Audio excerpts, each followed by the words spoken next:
Welcome to the Tao of Pizza, where we feature top logistics leaders, entrepreneurs, and supply chain innovators and share their inspiring stories with a holistic twist.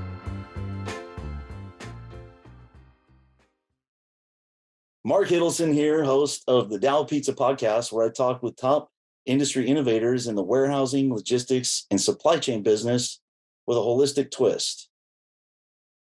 Before I introduce Judy Jardine, this episode is brought to you by Specialized Storage Solutions. We've been in the logistics and storage equipment industry for several decades, providing innovative, industry-leading warehouse storage solutions nationwide. So if you have a warehouse that needs rack, shelving, carts, conveyors, or mezzanines, we help with the design, engineering, installations, inspections, and repairs to help you optimize your warehouse and logistics operations. And sometimes people don't even realize we can actually help with permit acquisition services. We take a holistic look at your entire business supply chain ecosystem to develop the resources for continually improving your operation. To learn more, visit specialracks.com or give us a call at 707-732-3892. And I'll even give my personal email address to podcast listeners. So email me at markhiddleson@aol.com if you're ready to take your warehouse, storage, and retrieval systems to the next level. Before introducing Judy, I want to give a big thank you to our mutual friend and colleague, Chris Murphy. And go check out their website at www.spwg.com. They specialize in third-party warehousing, certified food grade, dry and cold storage, custom packaging, and direct-to-consumer fulfillment solutions. And we'll talk more about that in our conversation with Judy today. Today, I'm joined by Judy Jardine. She's been in the warehousing, logistics, and packaging business for over 30 years. Using her experience with the hundreds of companies in multiple industries that she's helped get their products to market, she's continually invented ways to serve her clients and be a resource for many supply chain services, including consulting, finding third-party warehousing, as well as custom packaging solutions and a full-service location for club and retail packaging. Her book, The Truth About Warehousing, is either just about to come out or it's been out for a while. Judy, thank you for joining us. Mark, thank you so much. I call you Mr. Wonderful because you are. And I've known you for a long time, and you do incredible work. I mean, I remember when I first met you, you were putting up the racking at the first location that was out here in the valley. And you were like a precision NASA team that came in. Your workers, they didn't talk much. They just went straight to the site where they put up the racking, and they went to work. And it was like these little, I want to say like munchkins, but not munchkins, but these little workers that did an incredible job. I mean, you don't talk to these people. They're on a mission. Yeah, that was a fun project. It's one of the biggest projects we've ever done. I don't know if you remember, those racks were stored in a field out. It's actually, so that was in Manteca, and Manteca used to be famous for the water slides. Correct. And when they tore the water slides down, there was this big storage field, and the racks that we put, that was the Spreckles building. It was like a 600,000 square foot facility, and we installed like 30,000 pallet positions. But all that rack had been stored in a field for years. And Ray Wilkinson, which you remember Ray, right? Ray? Yes. Oh, yes. I remember Ray. Mm-hmm. The Naval Academy guy. And he was one of my mentors in the business. And he and I, we drew up the plans. We got all that racking approved, permitted, and installed. And that was a fun project. It was so big, we had to start on one side of the warehouse and start on the other. And then two crews worked and met each other in the middle to meet your timeline. Yes, it was a wonderful project, a job well done. Like I said, it was like precision.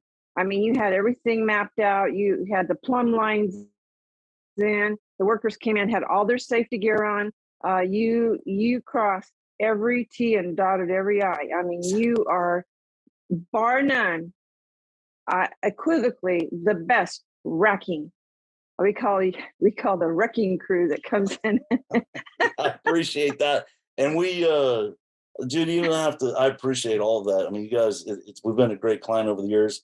That project, we consolidated like 3 warehouses. I mean, that's a big job on your part. So I want to talk more about that project actually, because it has a lot to do with your expertise. But first, share a little bit about how you got in the warehousing industry, and then if you could even go into a little bit about what I don't think a lot of our listeners know what third party warehousing is. I mean, I think some of them do, but some of them might be new to the industry. So how did you get started, and what's a little bit about what is third party warehousing? Okay. Well, I actually got started in the Bay Area in the early 1990s. And a company that I was working for was bought out by another company back east. So Friday, I was given my final paycheck, and I was told, you do not have a job anymore. Now, realize this, that I had a young son that I was raising on my own. I was divorced, just recently went through a divorce. And there was no time to waste. I was put food on the table. You know, I was the main person that was taking care of him, and he took care of me too. I mean, we were a great team. We're still a great team today. My son, his name is David. I love him with all my heart, and he's always supported me. So I went out. I got up early Monday morning. I took my resume, and I just went to company after company. I just kept driving around, and then I drove up to this warehouse logistics company, distribution, and I walked in, and they said, you're hired, but you have to go take a blood test and a urine test. I said, okay. So I went over to the hospital. I took the urine and blood test, and the doctor called them back and said, she's good to go. And they said, get back in your car and get over here right now.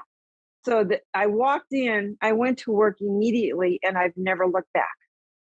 I mean, I was new to this, and I remember the first day I walked in there, I was a customer service rep. They were training me to be a customer service rep and also answer the phones. And that was easy, okay? So they said, we need to do an orientation and take you out to the warehouse. And I'm like, okay, warehouse, no big deal, right? So they opened up the door, and my eyes got just like this big. I was like, oh my God, I've never seen so much food in my life. All these racks and forklifts, and holy moly. I said, oh, I was hooked. I said, I got to learn about this. I need to know, what comes in, what goes out, what am I processing, what are the orders. I mean, from there, it just took off. And then 2 months later, they promoted me to value-added services. And I had 5 people working for me, and I was doing the packaging for Costco at the time. Actually, it was Costco Price Club before it became Costco now. And we were doing all the pasta. We were doing all the SC Johnson. We were doing all the packaging for them. Not only we would unload the inbounds, we would package it and then make all the deliveries to all the Costco's and Price Clubs from that one location. So you can imagine the cost savings, because they didn't have to send it to an outside source to get it packaged. We did everything in-house right there, turnkey, and it just grew. The business just grew and grew. And then we started having issues with the union. Now the union wanted a piece of that. And the owner said, no, I don't think so. So what happened was we actually got rid of the union, and we picked everything up, and we moved out to the valley, to Stockton. And the contract read, if you were 56 miles or more, the union did not have jurisdiction, and we were not obligated to rehire those people, right? So we opened up a new warehouse like 58 miles. 57 miles, 57.2. Yeah, 0.2. And they're like, you can't. And I was the one that they gave me all the checks, and they said, you have to go in there and give all the checks to the workers and fire them. I'm like, Oh, oh, I'm like, oh my God. Oh my God. This was, this was not a good day. And I had a couple supervisors as backup, and they helped me. I passed out the checks. Mind you, it was only a month before Christmas. So oh, yeah, it was tough. It was really a tough deal. And that's when Aldo was there. Aldo, God bless him. He is no longer with us, but Aldo kept paging me. Jardine, when are you going to get done passing out the checks? I said, I'm almost done. He kept calling, Jardine, when are you going to get done? I need to move this equipment. I need to move it now. And I'm like, hold on. Okay. I'm going to get a bullet for this if I don't do this right. so they said they looked at all the toughest jobs and they figured they're like, we'll give it to Judy. She's going to get it done. Right. And I did. I got it done. I passed out the last check. And as soon as everybody left, we had to walk them out to their car because we didn't want them to walk them to their locker and then walk them out to the car because we didn't want them on the property as we were taking all the equipment and moving it across over the hill, over the mountain to this new location in Stockton. And so that happened.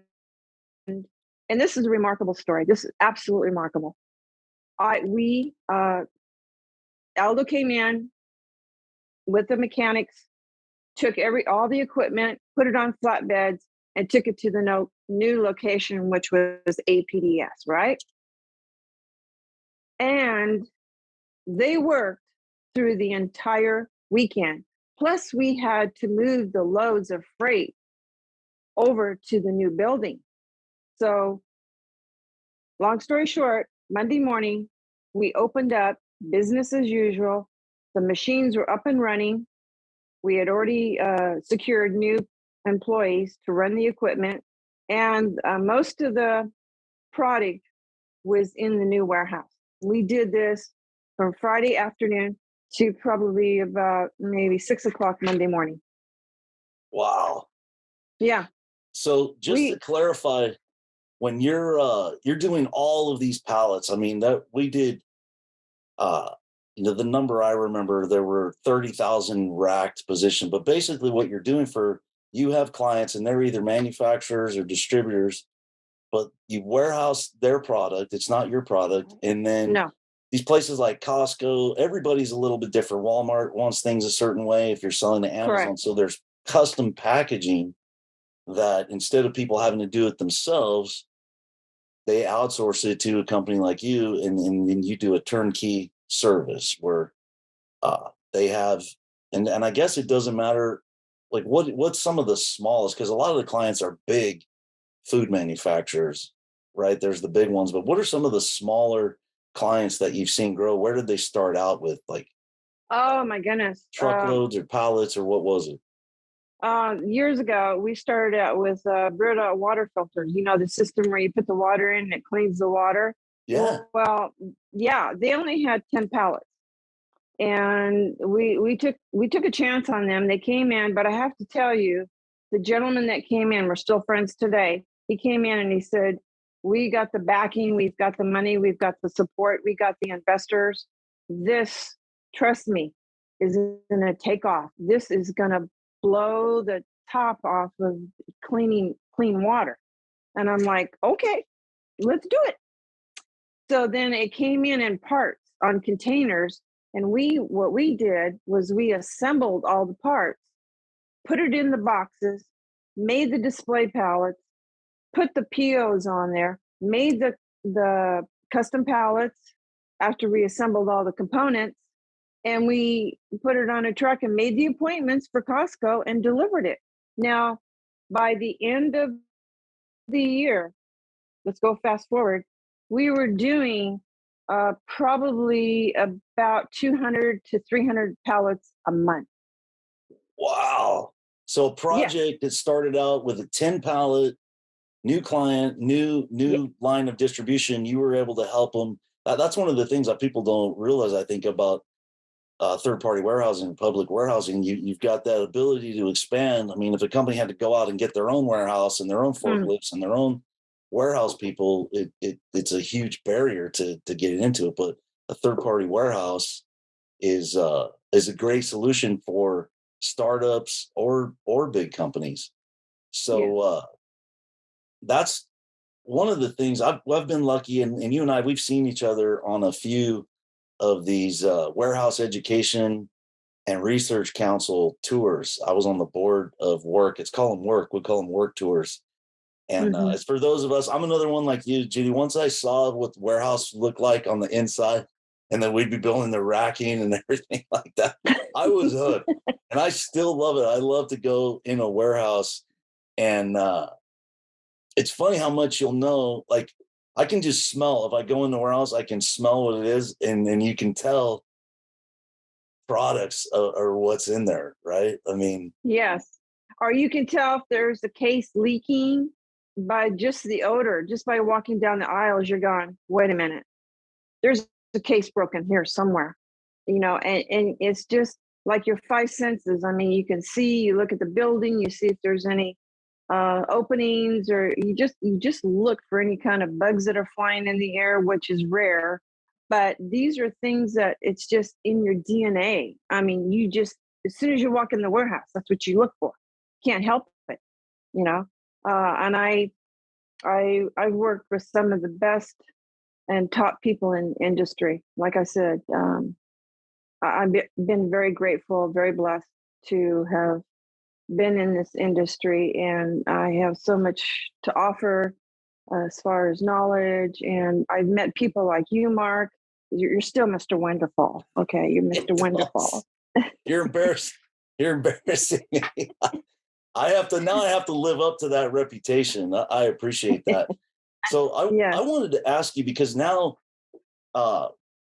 you're in a unique opportunity with where you are in your career, and you're helping people who want to look for a warehouse, because there's a lot of options when it comes to warehousing, and not everything is a good fit. It's you're great at matching clients up with the right services they need. So share a little bit about what are some of the major challenges, or what are some of the major ways you help people solve their logistics warehousing. Okay, I'm gonna back up here, because I've been talking to Chris Murphy at Sierra Pacific Warehouse Group for a while now. And when I shared with him my vision and what I thought would be a good fit, there's a niche, because a lot of the clients aren't huge. They don't have like 10, 15,000 pallets. I deal with people that are like maybe 100 pallets up to 10,000 pallets. Okay. And again, that's a niche. You have to have the network. And I have a network built across the nation, USA, Florida, Chicago, New York, New Jersey, Texas, Oregon, Washington, LA. I have like 3 major contacts, 3PLs in LA area. And then of course there's Chris Murphy at Sierra Pacific Warehouse. And he said, Judy, that's a great idea. Whatever you need, I'll support you. And he just jumped right in. He says, no, you got to do this. You have to do this. This is what companies need to get their product, because they're manufacturing, they're making the product. They don't know where to start to get a 3PL. Some of these people I'm working with have no clue what to look for in a warehouse. Do they have all their certificates? Are they AIB? Are they SQF? Are they CCOF? Do they have a good track record? Do they take care of their customers? How's their customer service? Do they stay in communication? Do they return the calls like in 15, 20 minutes to their customers? Do they take care of the customers? I don't work with anybody unless they have filled out all this criteria and they meet my standards. My standards are high. That's all I got to say. Okay. Yeah. And just for clarification, Chris Murphy's the real Mr. Wonderful. He's been a Yeah, client he's for a Mr. long time. Wonderful. Yes, And he has. I've learned a Yeah. lot from Chris about business. I hosted him on a podcast a few weeks ago. That's another good one to check out. So you have a list, you have a blueprint where you can go through and you can help the clients determine what they need. And then you also, you work with people so that they can get the right fit, because different warehouses, they service different clients, and some specialize Correct. in, and most of what you work with is food grade, or there's some other. I Mostly, mean, the Brita is water, but I think of that as more like manufacturing or. yeah. The only thing I don't deal with is chemicals. I won't touch that. But Yeah. mostly food, toothpaste, canned goods. I have an entire list. If you send me an email at truthaboutlogistics@gmail.com, you can reach me there, or you can reach me on my telephone number 209-679-4975. But basically, I have a profile that you need to fill out first, and then I go to work to find you the perfect warehouse. Where do you need to be? First of all, I need to find out where your product's being manufactured at. That is key right there. What location do you want to be in? Do you want to be on the West Coast, or do you want to be on the East Coast, or do you want to be somewhere in the middle? Maybe you need a location on the West Coast and the East Coast, and that's where I go to work with my expertise, with all my partnerships at these 3PLs, and I introduce you, and I get the costing. I do all that for you for a fee. This is not free, okay? Just so you know. Right. There's a I mean, for the knowledge that I have and all the people that I've worked with, and for my networking group, the customer needs to realize that this is not free. I need to be paid for my services, because this is not something that you just find every day. And And the to value have is that there knowledge. because, like you said, if the difference in having the right distribution channels and the right partner and the right network and the right warehousing, if you're a business, and like the example of the Brita, you had to be small enough to take the 10 pallets and then large enough to expand with them as it got to 200 or 300 pallets a month. And that's a special service. And when you're matching clients with service like that, it's a huge value add. For you're basically taking the warehousing component that someone would have to manage themselves and outsourcing and working with somebody like you who's got, the value is in the network and the contacts. And even and when there is a problem, I know we've shared war stories over the past. It's when there is the problem, you can pick up the phone. I mean, there's 10, 20 people you can call, right? Yes, To solve the absolutely. problem. Yeah. Yeah. And you're absolutely right, Mark. That's the key. That's the whole how this mechanism works. This networking partnerships that I have with my partners across the whole United States. If without them, this would not work.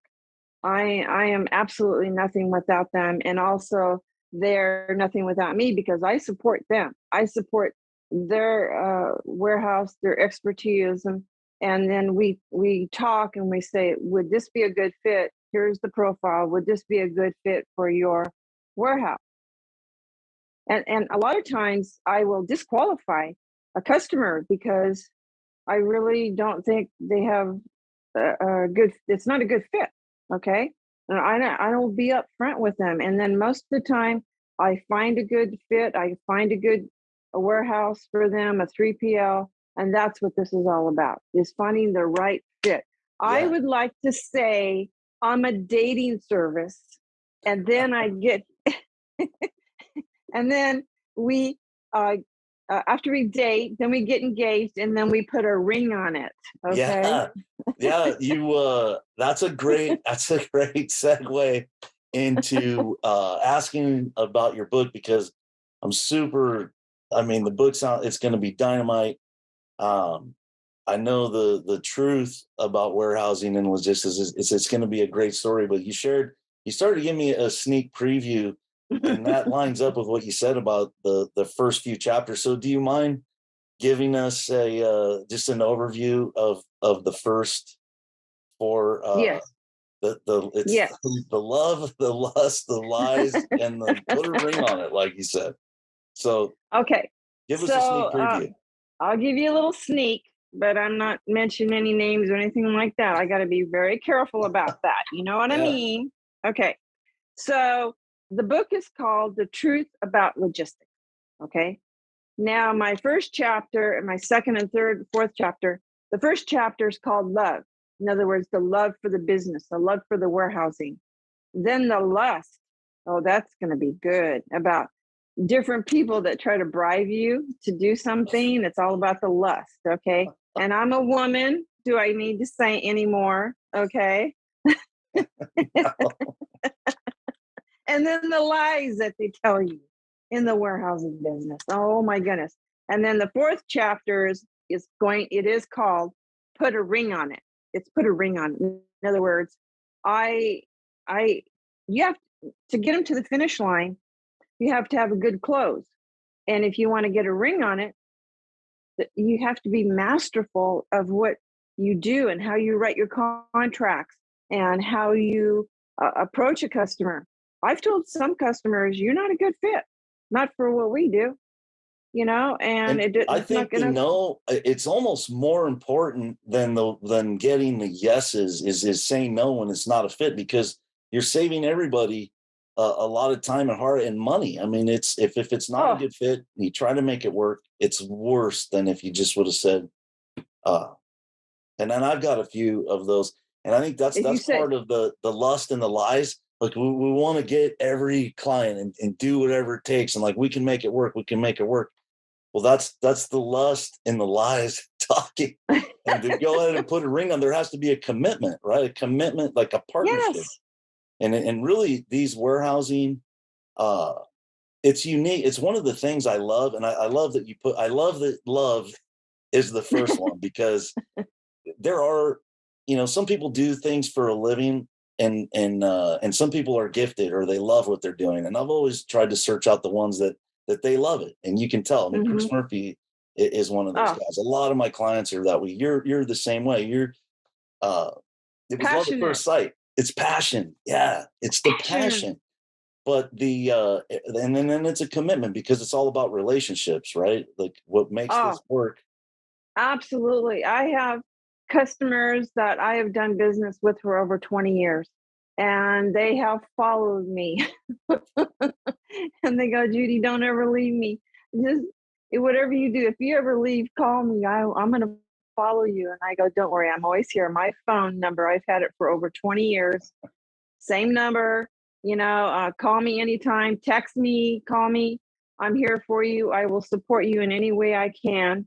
And that is what it's all about. It's like I said, it's the partnerships that uh, I I never knew it was like that until I got in this business, and I went, "Oh my gosh, this is a community. This is, I want to call it the sisterhood, but it's the logistics hood of being in business." I mean, I worked with so many men and women, and when I first started, there was hardly any women in the industry. Oh, I got to tell you this story. I got to Yeah, tell you this story. All right, you ready for this? yeah, we're All ready. right. Okay. So when I first started out in the Bay Area, this gentleman, this was my first big sale. Okay. This was my PDF. This was my PowerPoint. I put it all together. I did an all nighter to get this set up because I really wanted to make sure that I gave it 150%.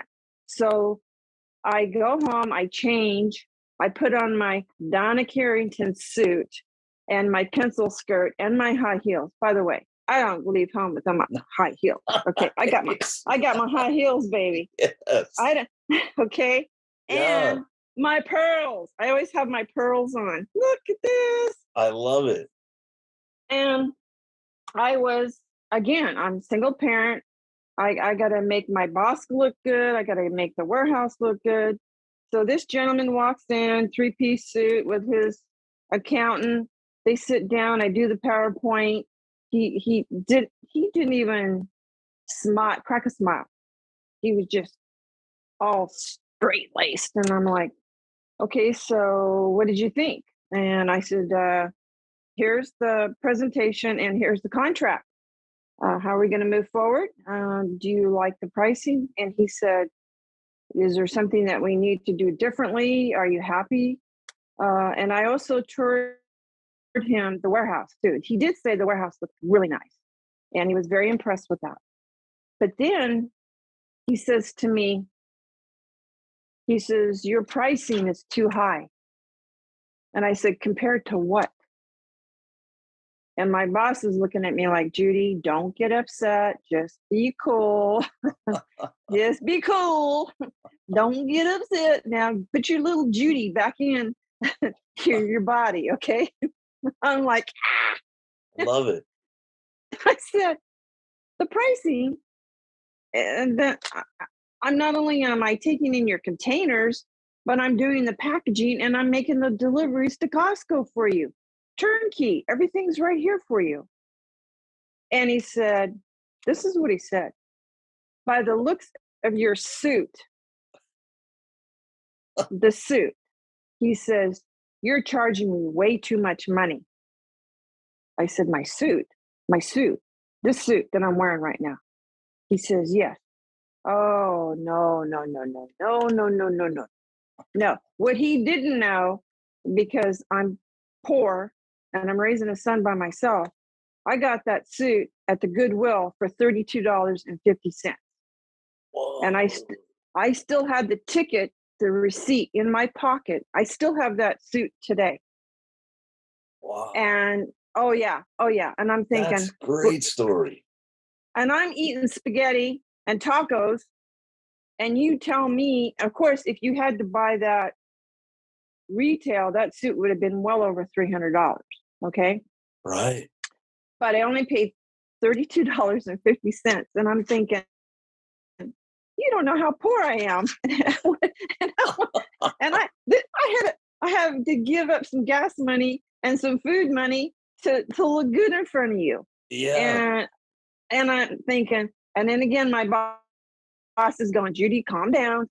Don't get upset. Don't be full of yourself now. Be calm.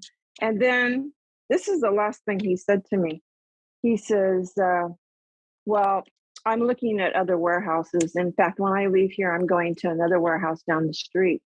And then he said to me, God is my witness. He says, you need to go home and have babies. That's what you're probably good at. Oh, yeah. He told me that. No way. Oh, yeah. He told me, yeah. Mm-hmm. Go have babies. I said, I wanted to say, I already did. I tried that. It didn't work. Oh, man. So how did you handle that? Oh, it gets better, honey. Oh, yes. Oh, you're just warming up. It's all in the book. Okay.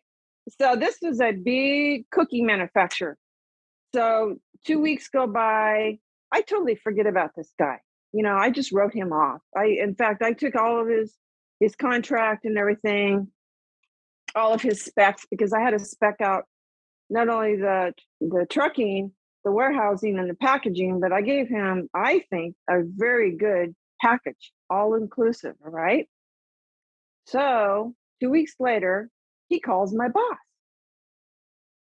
And he says, I did shop around, and your pricing's right in there, and go ahead and send me the contract over and I'll sign it. And my boss said, no, you're talking to the wrong person. You need to be talking to Judy. And he transferred the call to my office, and I'm like, what's going on? He goes, he's on hold. Keep him on hold. Make him wait. Make him wait. Nice. Make him wait. I know. And he says, that, I can't use the language, but he says, that guy, blah, blah, blah, a couple of weeks ago he was here, told you should go home and have babies. and that suit you were wearing was too expensive. That's why I was charging him so much money. He goes, he's on the phone. I said, ooh, yeah. I'm jumping up and down. Let's go for this, baby. And he says, now again, calm down. So I made him wait. I'm probably a good 3 minutes. And the phone is blinking, blinking, and blinking. And he says, okay, you better pick it up because he might hang up. I said, okay. So I picked up the phone and I go, hello, this is Judy with so-and-so. And his voice was trembling. I could tell. And he had a hard time talking to me, right? Yeah. And he said, this is so-and-so. And, can you send over the contract? And I need to sign it. And I said, you need to sign it. And I go, wait a minute, you just told me. He goes, he actually said he was sorry. He apologized. And he goes, oh, by the way, I got 2 containers on the water and they're going to be there next week. And I went, ooh, baby. Nice. Nice. And I Nice. said, really? So I said, listen, I have to put you on hold. So I put him on hold and I went back and got his contract. That's a lie because I had the contract right in front of me, right? You just put him on hold so you could get your composure, right? Yeah, right. Because I was jumping up and down. I was like giving high fives. Everybody was like, you got this, Judy, you got this. So I thought about it and I said, when I gave them those rates, that was last month. This is a new month. Should I increase the rate? How should I handle this? And my boss is going, Judy, just give him the contract, okay? Don't make the poor guy. Don't make the poor guy sweat. And I'm like, inside I was thinking one thing, but I couldn't say it on the outside. You know what I mean? So I picked up the phone. I said, absolutely, I'm going to take care of this. I'm going to fax it over to you right now. And I need you to sign it today by the end of day, because if you don't, the offer's off the table. I'm telling you, it wasn't even 5 minutes later, man. He signed it, faxed it right back. That's awesome. And he ended up being a client for Oh my God. He was like a client for like 5 years. And we got to be good friends. And I finally told him one day, this was months later, I said, do you know that suit that I had on, I got it at the Goodwill? He goes, oh my gosh, Judy, I'm so sorry. I'm a single parent. I have a son that I'm raising by myself. How could you? He said, well, you taught me a valuable lesson. He says, if you ever meet my wife, don't tell my wife that. Yeah, now he's trying to protect his rear end. Yeah, that's a great story, Judy. That is awesome. True. That is going to be in my book. And that's going to be in the book. Yeah, I can't wait for that. And we're going to have a link to the truth about logistics. The truth about warehousing. Yes. No, logistics. Truth about logistics. Truth about logistics. Yeah. I keep saying warehousing because that's okay. But the truth about logistics, we'll have a link. We'll have your phone number. We'll have on the show notes. I'll make sure people have access to that. I wanted to ask you a few questions about. We talked about the tours, and one of the tours I remember most recently we did was at the Patterson High School here has a warehousing program. And yes. I wanted you to share a little bit about your experience there. You asked some of the best, toughest questions. Those kids were pretty sharp. I was impressed with the kids at Patterson High School. They're training them they run an actual warehouse there on campus, and all the new technology. They have a WMS system, inventory control. So what advice would you give for somebody who's looking to start a career in warehousing or logistics, other than to buy your book? I would say listen to this podcast and buy your book. But get the book. First of all, our generation that's coming up right now has no clue about logistics or warehousing. Most of them have never been in a warehouse. And I think before they graduate from high school, there needs to be at least 2 or 3 days of boot camp where someone comes into the school and teaches them about where your food comes from and distribution and 3PL and packaging and a lecturer or a speaker, a guest speaker. I would do that in a heartbeat. I'll do it. Okay. Okay. And come with me, please. And then take them to an actual warehouse.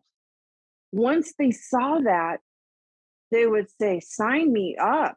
And then you would get some that's saying, no, I'm not really into this. But for the majority of the people, and in the school in Patterson, that's why I went there with you.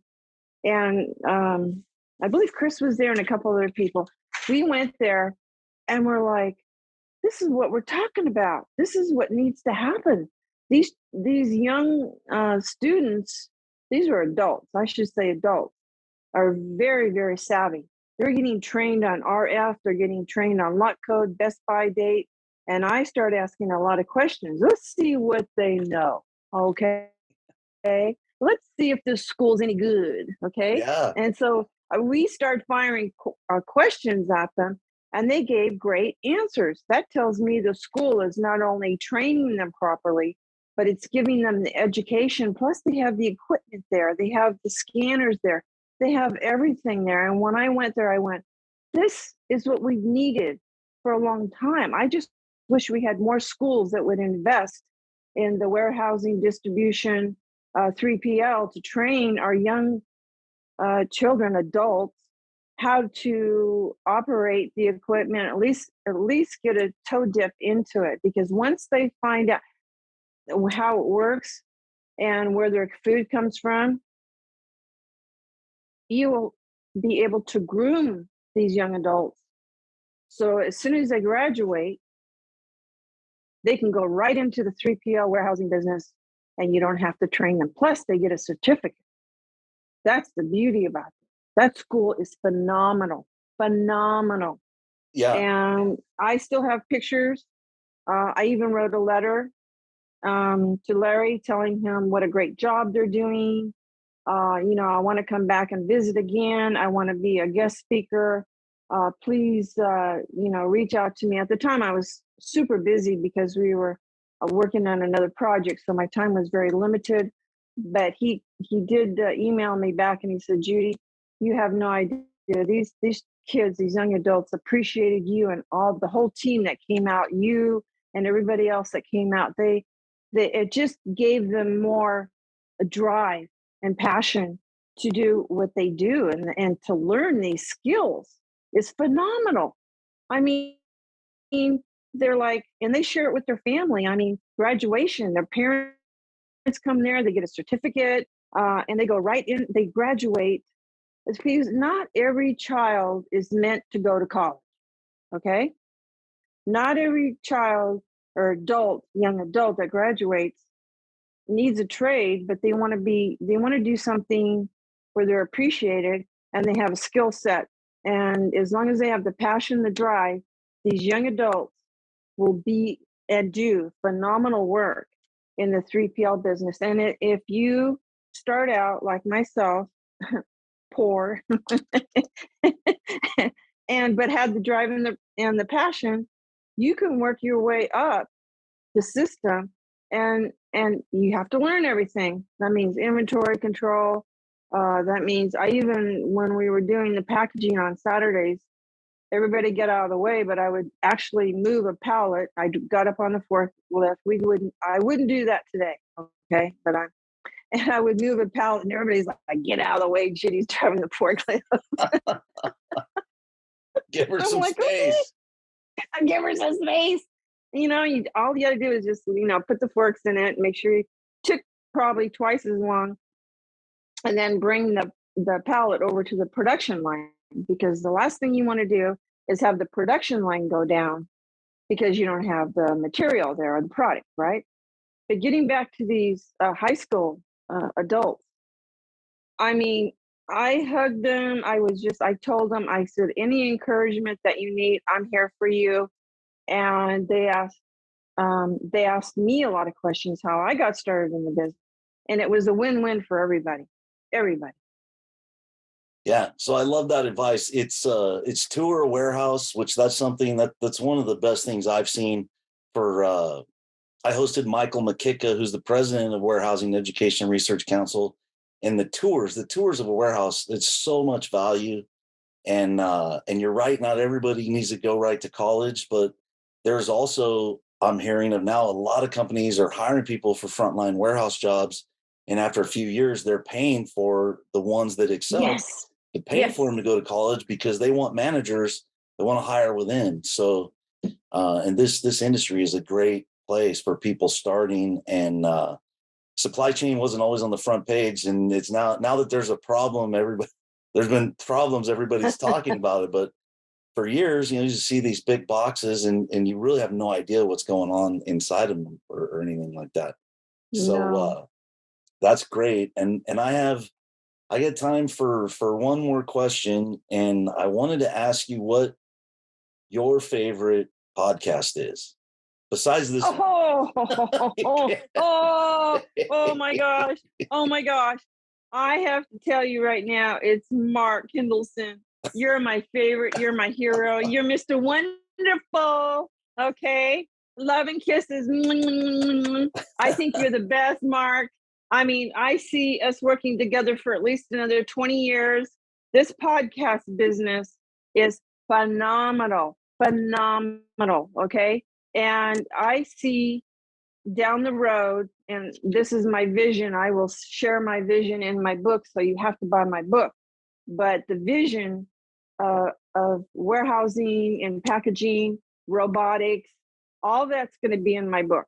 It's all going to be laid out there.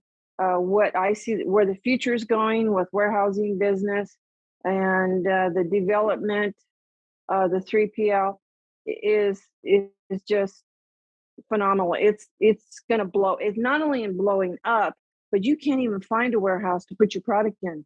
Try looking for a warehouse to put your product in. Everybody's full. Yeah, Think my about dad it. sent me an article in the San Francisco Chronicle that said that there's like everything there's hardly any warehouse space to be found, and it's true. I was driving down the road on my way back from San Jose, and a lot of the buildings that I saw that were vacant in 2005 to 2000, a long time, these buildings were vacant. They all have signs on them, and all parking lots are all full. I mean, I was blown away.